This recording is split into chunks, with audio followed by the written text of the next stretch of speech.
Evening, sports fans, and welcome to another edition of Red Sox Digest Live. I'm your host, Jim Dalfino, and we're teetering on the edge of mediocrity. Your Boston Red Sox are a combined 46 and 45 now on the season, thanks to a three-game sweep against the Washington Nationals. Joining me tonight is Nick Face, a person who is from the Boston area who still believes that Duncan runs on Red Sox wins, and Curry Mitchell, fresh from Texas, where they call a 90-mile-an-hour fastball just a warm-up.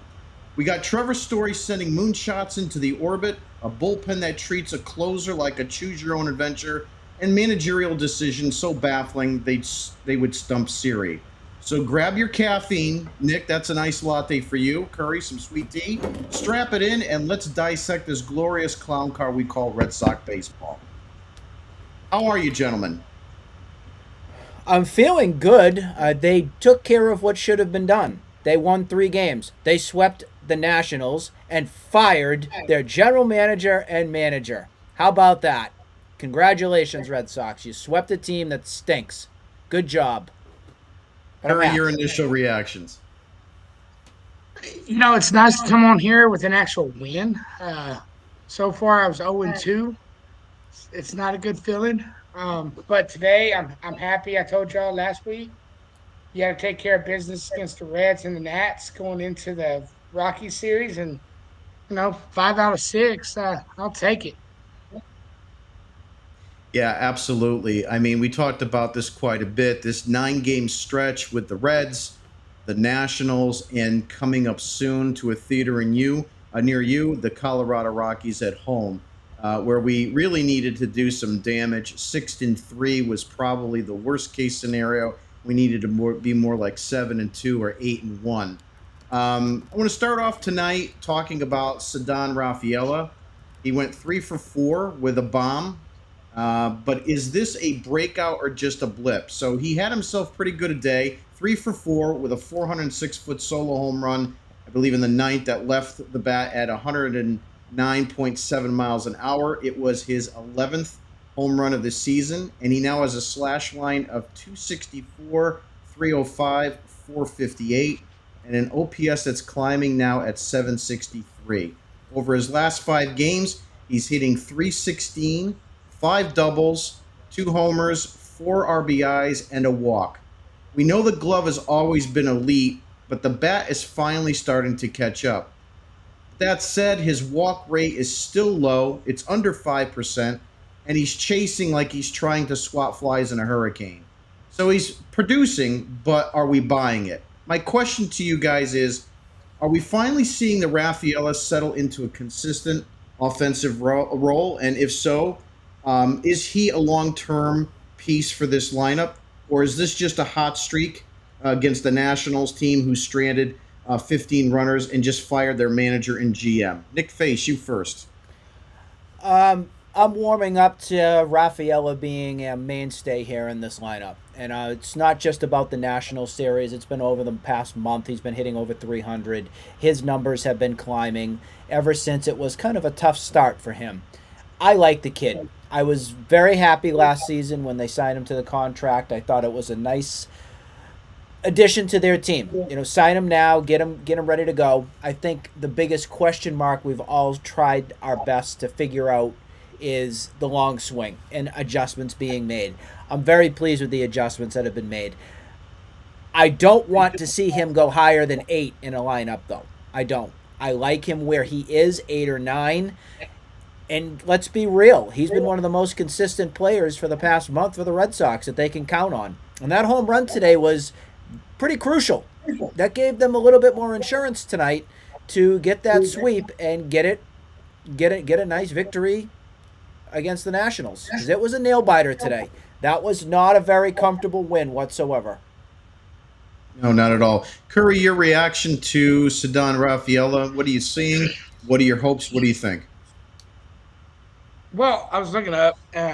You said the last 5. I'm going back the last 25 games.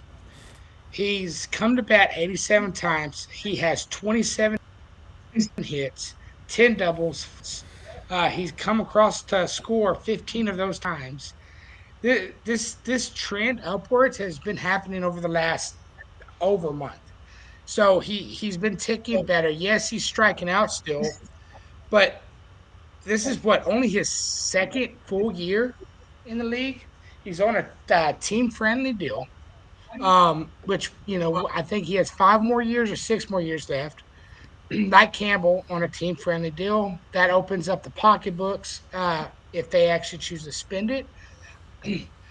His defense is always elite. He very rarely makes mistakes, which on a team that's second in the major leagues in errors, you definitely need that.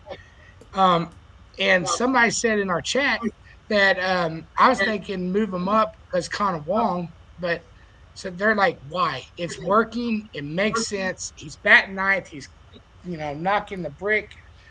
I mean, he's doing everything right now. I don't know how long it's going to last, but hopefully this is the Rafaela that we get to know and love for the future, and not just something that's here flashes 20 games and the rest of the season he can't hit a beach ball.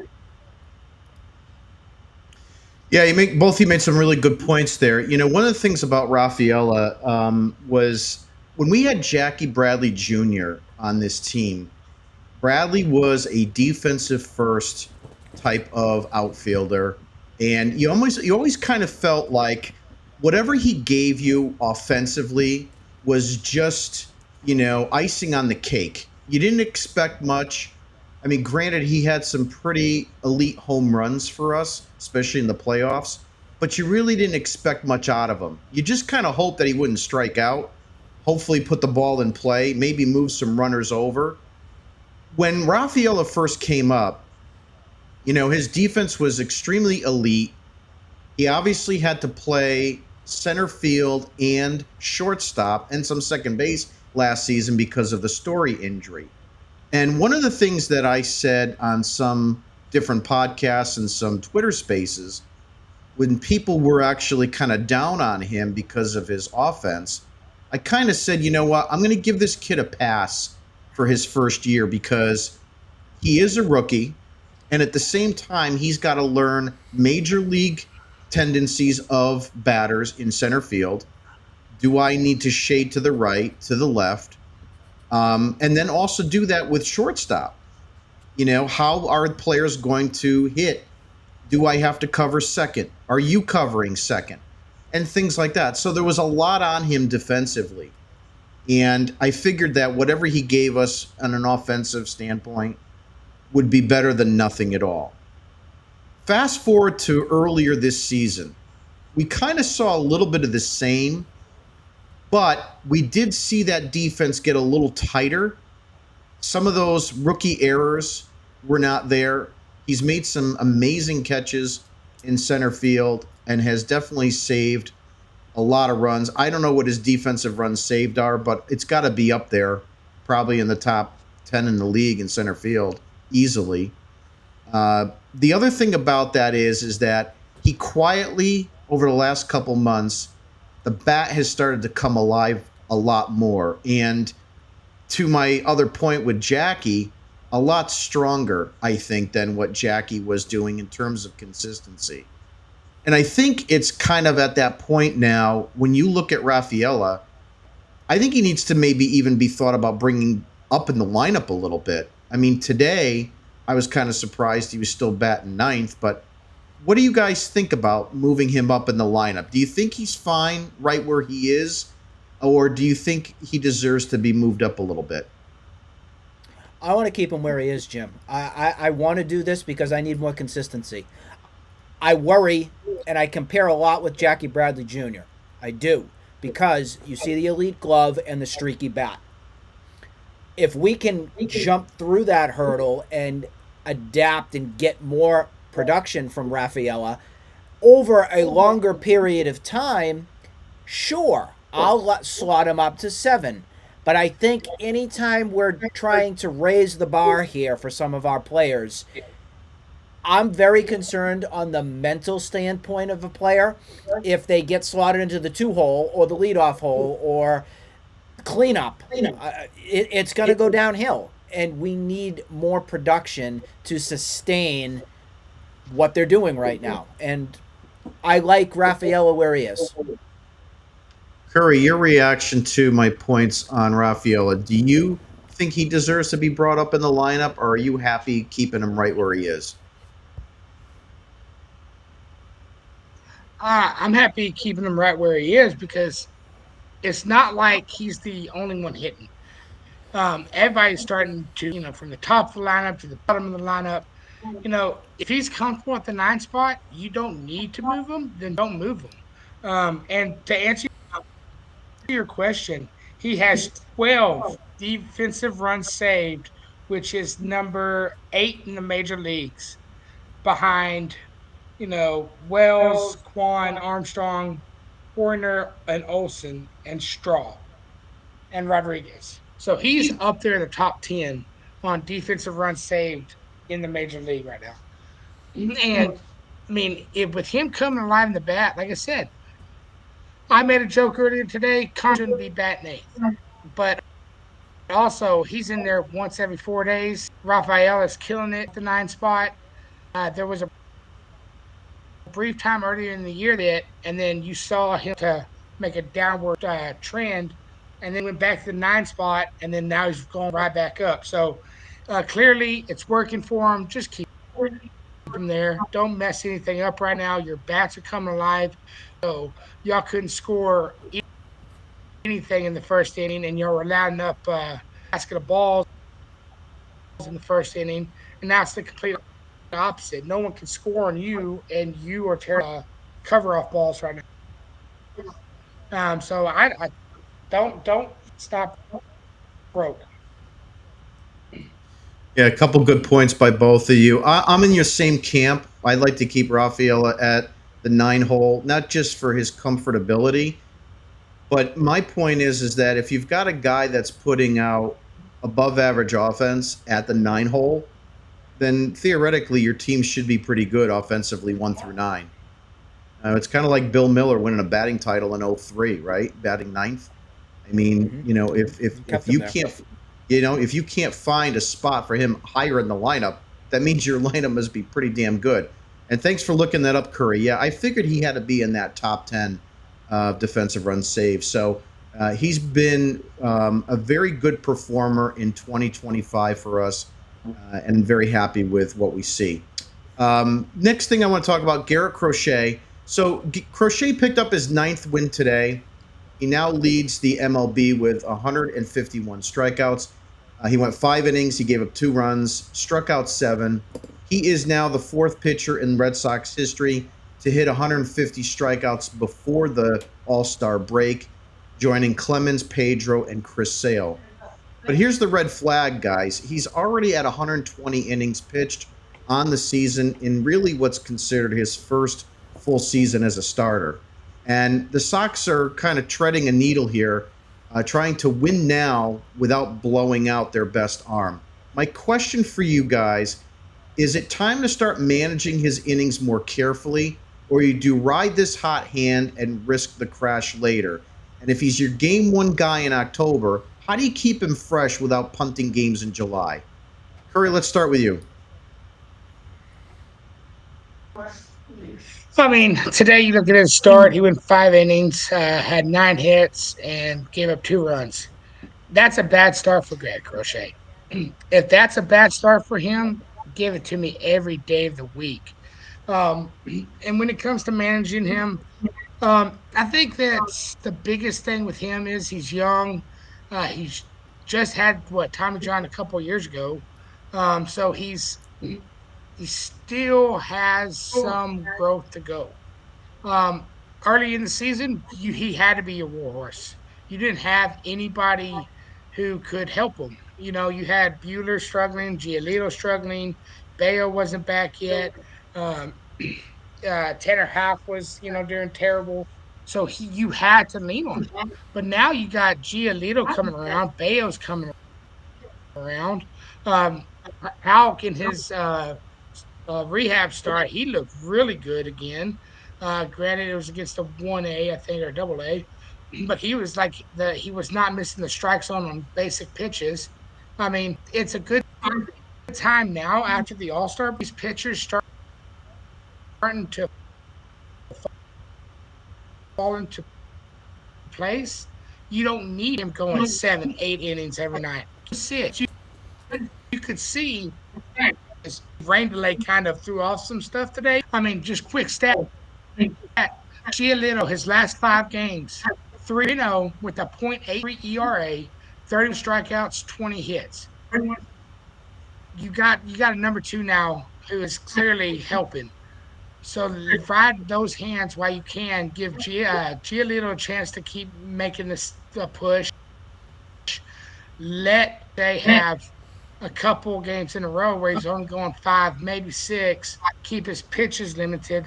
Kind of rest a little bit because you don't need to, constantly send him out there because you've got him again. Yeah, some great points.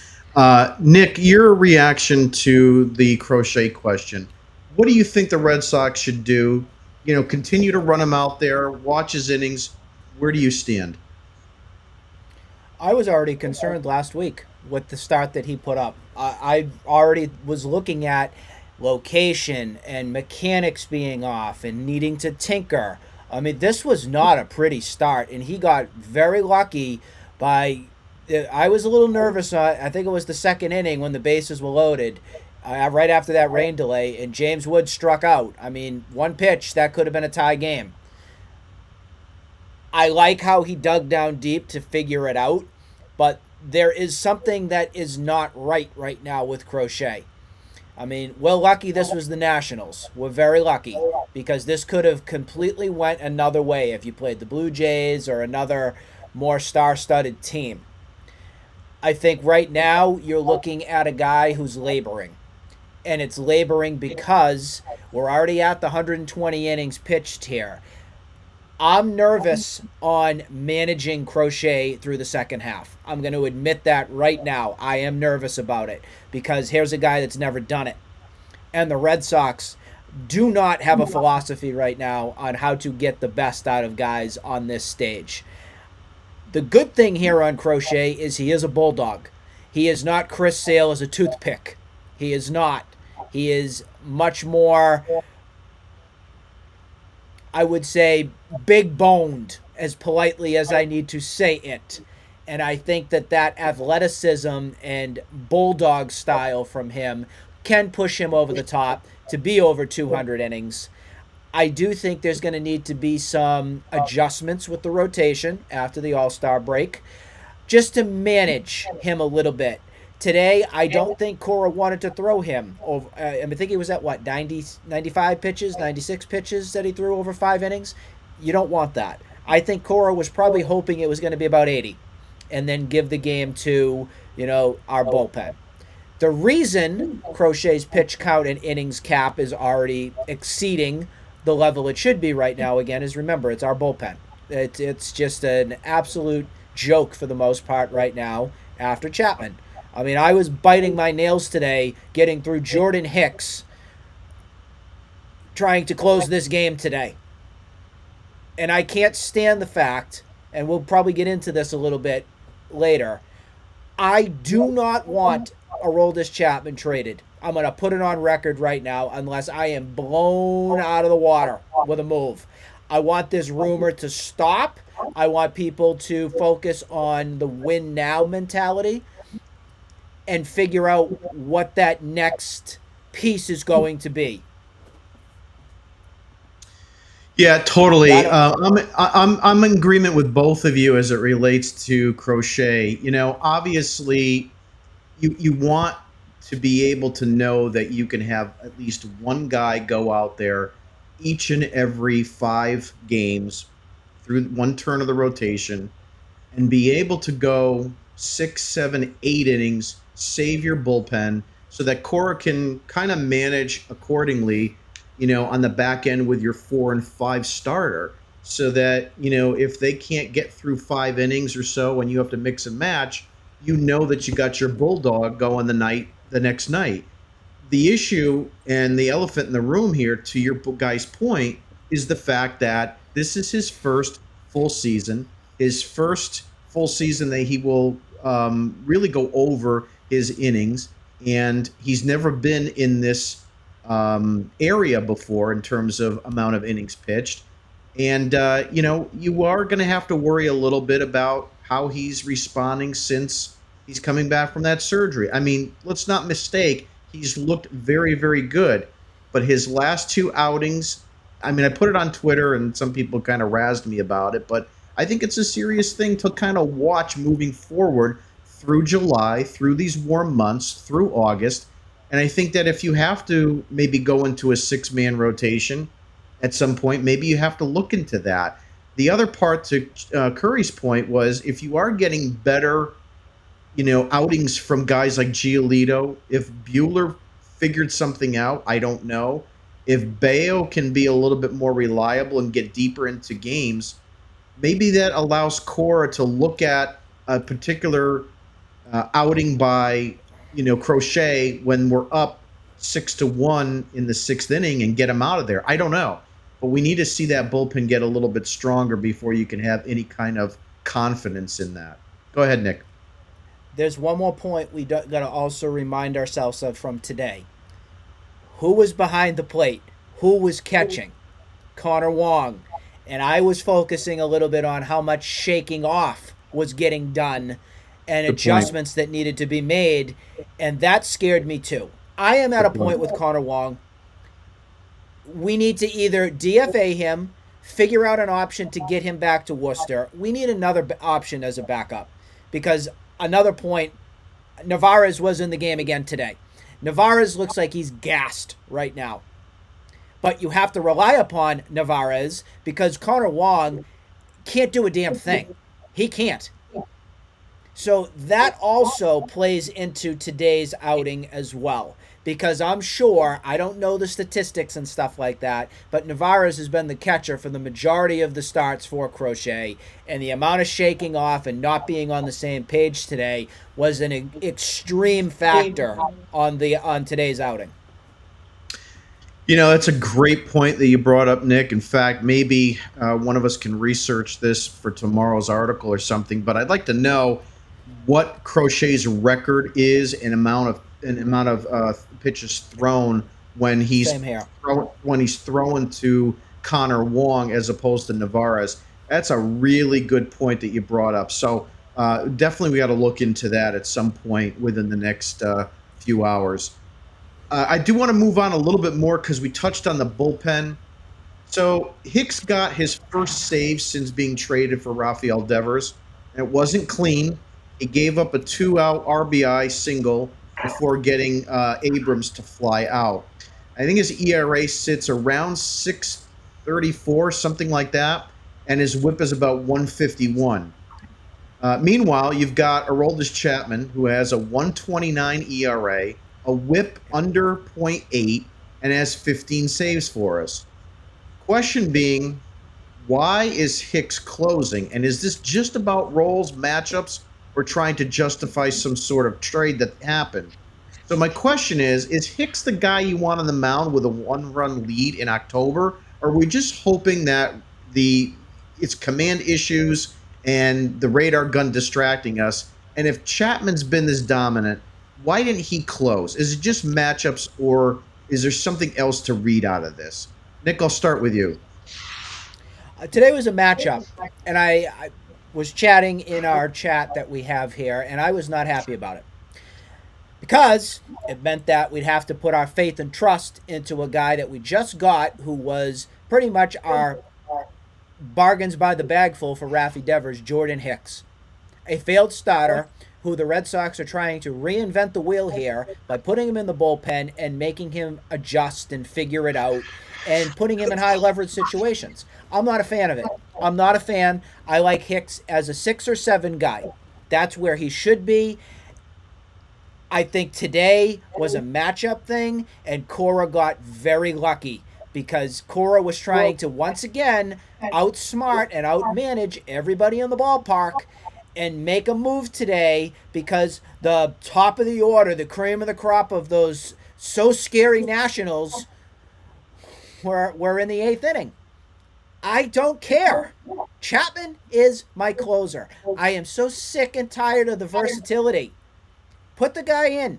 He's been your dominant force in that bullpen. He needs to stay in the ninth, keep him there, and let it be. Curry, your reaction to the question on the bullpen with Hicks and Chapman. 100% agree with Nick. It was a matchup thing, which is stupid to go into the ninth inning thinking, oh, Chapman, the best closer we got, let's put him in the eighth. And then Jordan Hicks, who's only pitched like 2 games, he's going to get the save today.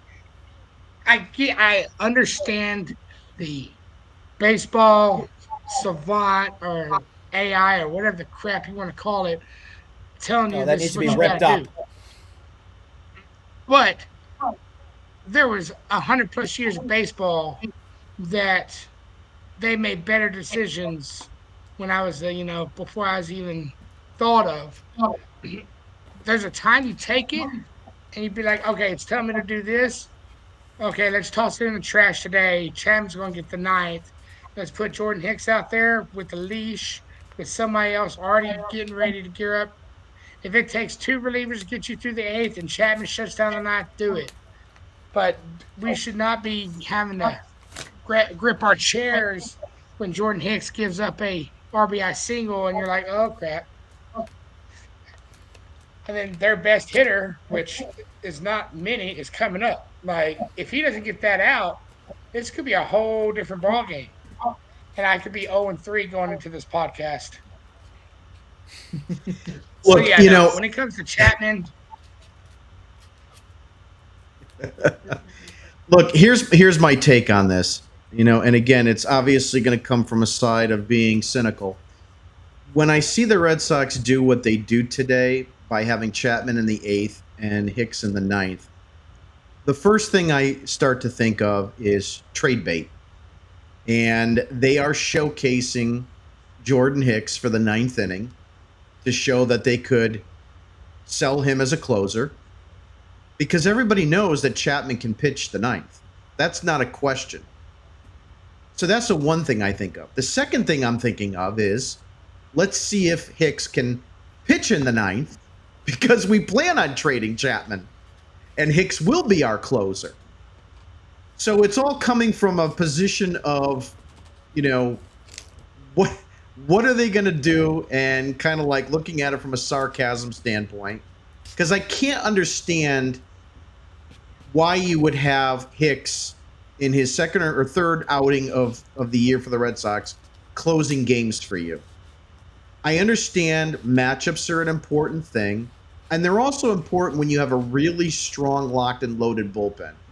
When you have Chris Martin and Kenley Jansen back-to-back, you can understand you have strength there. Scott Williamson, Alan Embry, when you got guys like that in the 8th inning that you can basically have as closer B from as Sean Farrell used to call people, that's fine.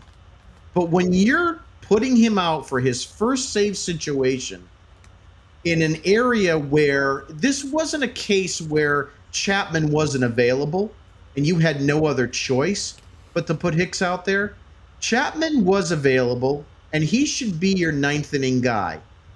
I don't agree with this decision. I understand it if you want to sell me on matchups, but I just think something's smelly in Denmark, rotten in Denmark, and I think it all has to do with showcasing either one of them or knowing that Chapman's gone and they're going to sell us on Hicks as the closer and Slayton will get the 8th when he comes back. And that's what scares the bejesus out of me.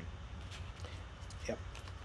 Moving right along, Trevor Story, who is now batting $9 million on the season, he launched his 14th home run, a 2-run shot in the first, and he now leads this team with 53 RBIs since we lost our DH.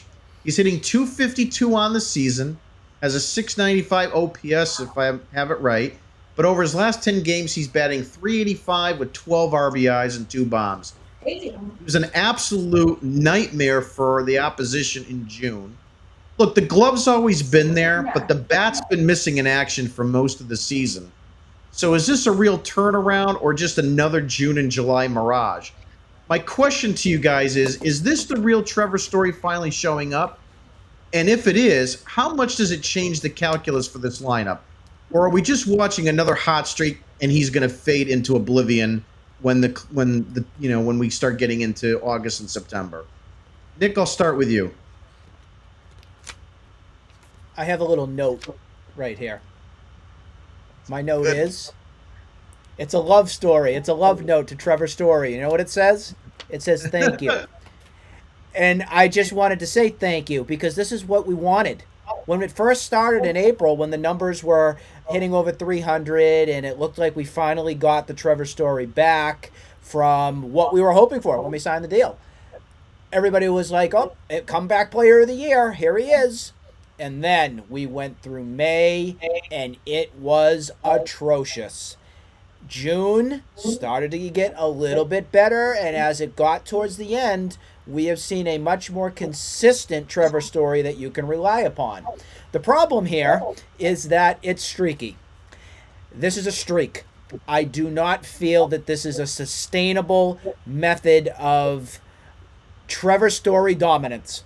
The league will figure him out, and we will go through another couple weeks of another path of strikeouts galore and not being productive with the bat. That's what scares me here on this. Honestly, I know how everybody wants Chapman. Oh, let's trade him. Why his value is so high. You can't be any higher than Trevor Story right now. So why aren't we talking about that right now? Because I would love right now to just put Marcelo Meyer at shortstop and be done with this. I would love to do that. Because I think this team can still win and win fine without Trevor Story. Just how it is. I'm not taking back what Trevor Story is finally doing for this team, and that's producing things that we should be counting on him to do. And let's also put out the fact that this is the Nationals. You're beating up against a horrible baseball team. You should be raking, and he did rake.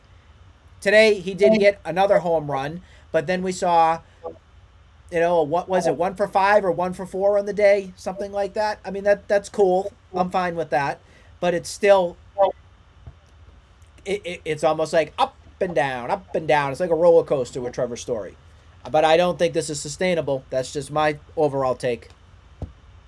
Yeah, totally agree with that as far as sustainability. I mean, anybody that's a Red Sox fan has got to be happy with what he's giving us right now, and especially with Bregman out, and you just got rid of, Rafael Devers, so you have 2 impact bats out of your lineup. You really needed Trevor Story to step up at this point.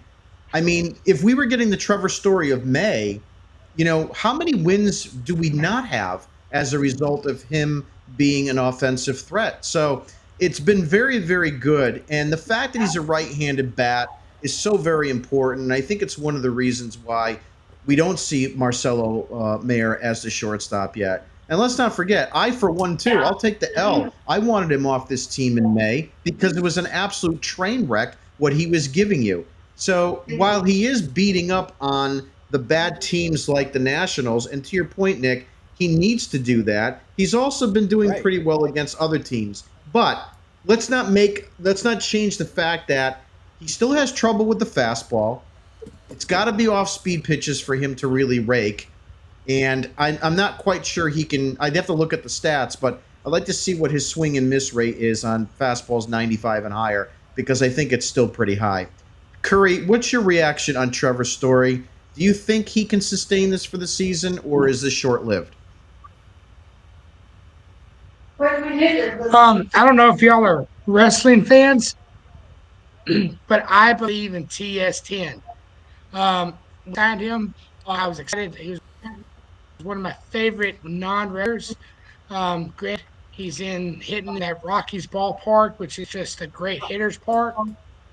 But I truly thought he's going to be a great piece for this lineup. In between injuries and just not at the beginning of the year, it's just started showing these little flashes. But the little cold streak. This stretch right now is actually better than the start of the season.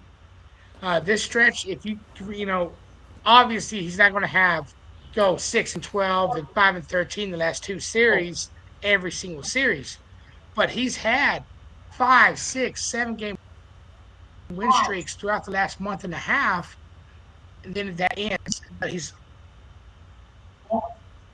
always had that big hit here and there. And before the average was sports. So he's been the entire time. The last 2 weeks, week and a half, he has been hot. So I can understand why people think, oh, this is not sustainable, but it has been. It's been, going up. But we had the Devers thing in between this. He gets traded. During the New York series, Story was pretty good in that series too. We failed to talk about that because Durant, all of them were really good. But he's showing he's getting better. He's hitting fastball again. He's hitting. He's just killing anything that's off speed. I think that we will see a stretch of like 2-3 games where he might not get it, but then he's going to have 1-2 hits. Just keep doing it. I think he's just going to keep doing it 100%. And I think by the end of the year, he will lead this team in RBIs. I think he will lead in home runs as well, unless we get a big bat at the trade deadline. I do truly believe in TS10. I do. I think this is for real, and it's going to continue to be for real. And I hope he doesn't take a complete crap on my shoes. So we had a couple comments from Eric. He says, "Please God, no, don't trade Chapman." I'm with you, Eric. I don't want to trade Chapman. I don't want to trade Chapman. If you're trying to win or get at least to the playoffs, for crying out loud, you're not a better team without Chapman. Period. So I'm with you, Eric. We should not trade Chapman. Charlie says, I think it's a mirage. I'd trade him immediately while he's hot. I'm not quite sure if he's responding to our talk on Chapman or Story, but that was the Story. That's when that comment came in. Okay, good. And here's the thing. I don't know if they would want to trade Story just because getting rid of Devers and then moving on from Story. I understand he's still making $25 million a year, but for the production he's given you for June and over the last 6 weeks, he's been worth that kind of money, to be honest with you. So hard decision there. We'll see how that shakes out. The last talking point I wanted to mention today was the fact that after today's 6-4 loss, the Nationals cleaned house. They fired Dave Martinez and Mike Rizzo. This is not just a shakeup. It's a full-on franchise reset. This was their 6th straight losing season, I believe, since 2019. They're now 37-53 on the season in last place. But let's be honest, this sweep by the Red Sox was the final straw. The Red Sox outscored the Nationals 27-9, exposed the bullpen, and made their offense look like it was stuck in spring training. Now with the front office gone, the Nats could pivot hard at the deadline. Maybe CJ Abrams is available. He's batting .286 with 12 home runs and a WAR over 3. And James Wood, while he's probably less than likely, I think the Red Sox would be crazy not to ask if they could pry him away. So my question to you guys is, how much credit or blame do the Red Sox deserve for triggering this bloodbath in D.C.? And with the Nationals now in a teardown mode, should Breslow be picking up the phone and asking about Abrams and Wood, or am I just in fantasy land? Nick, you first. I just think that this was the last hurrah for this team on this season. It just so happened that the Red Sox beat them up. I think this was a planned thing. I just think the Nationals are at a place where they weren't going to get any better with Dave Martinez, and they weren't going to do anything with Rizzo. I mean, I think that their best days are behind them from after was it the 2019 World Series? When you had your Max Scherzers and you had your Juan Sotos and all that crew. That is gone. Kind of like the 2018 Red Sox. It's all gone. It's at a far, far away distance. So I actually give the Nationals some credit here for doing a move of this caliber, it's probably going to jumpstart their team and face them in a different direction. Kind of taking the play out of the Red Sox hands in a way. I mean, Mike Rizzo's been their GM for God knows how long. It's been a while. It might be 10 plus years, truthfully, with him. I even remember him, believe it or not, back when I think he was a rookie signing Steven Strasburg to his first contract. And I want to say that was 2010, 11. So it's like 15 years. So that's a long time. Dave Martinez, that's a guy that I just think's a better bench coach. He was with the Indians for a while. He was Terry Francona's one of the bench coaches for them, I believe. Just I think he got lucky in a way as their manager. Just one of those situations. We've seen it in Red Sox land. I mean, John Farrell wins a World Series. You're gone. Terry Francona wins too. See you later. Just how it is. And in terms of players from the Nationals, you see, I don't think this moves the needle for me. I just don't think it does anything. It doesn't light me up and say, oh, this team's going to get better.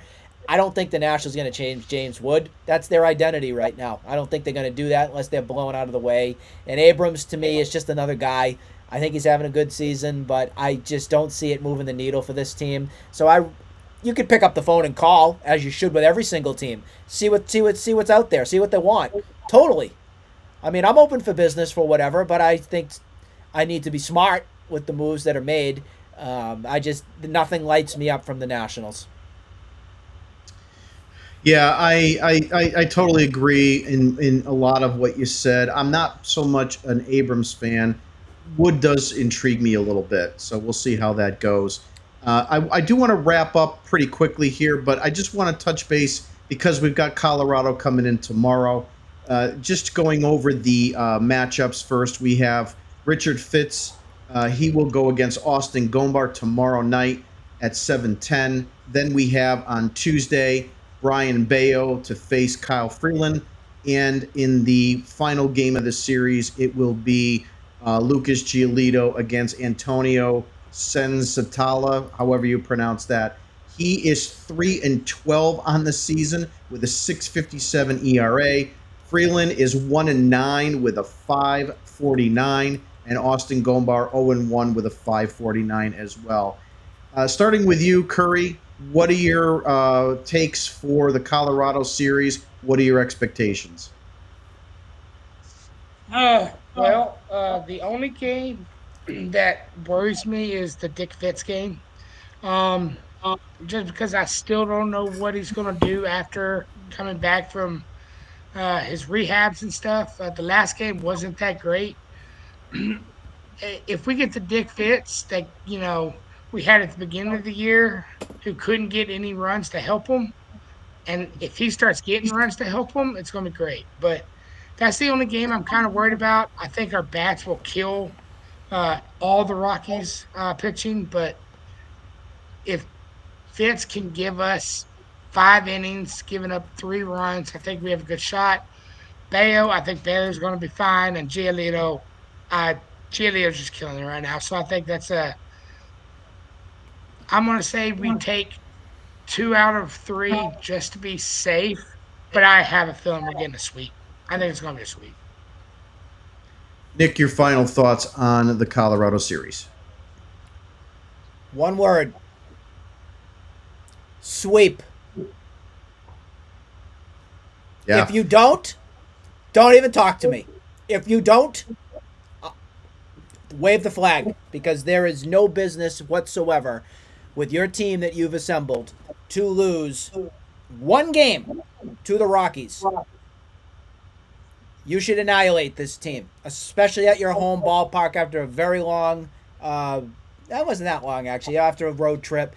You need to take care of business. Do it again. I dare you, Red Sox. Do it again. Yep, agree with you on that point. I think that, again, if you're going to be a contender and not a pretender, you've got to be able to sweep a team like the Rockies. I'm not a big guy in momentum. I don't believe a lot in momentum in baseball.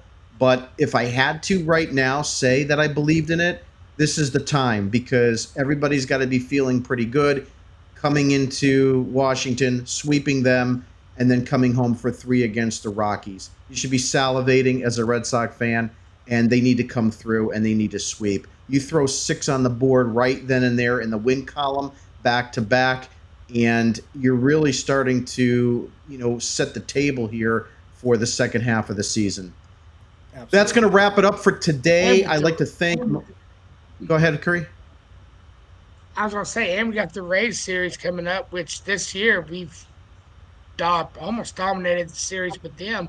So you sweep them, or you sweep the Rockies, and then you take 2 out of 4 against the Rays. You're 4 games above 500 going into the All-Star break. That is, when Bregman and them went down, who thought we were going to be there? Like, honestly. Yeah, great points.